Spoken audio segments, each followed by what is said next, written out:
Diyan pera mahum... Inalaw niya cellphone mo.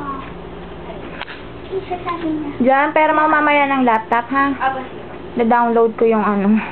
Ay, upload ko yung mga video ni Isha. Tsaka yung mga picture. Di ba yung mga picture nasa Friendster, pwede ko naman ano, i-save yun. Kasi buburahin ko na yun nandito sa camera, eh, para... Isasagay mo yung birthday ko. Oo, sige. Laptop. Palingkit eh. Ha?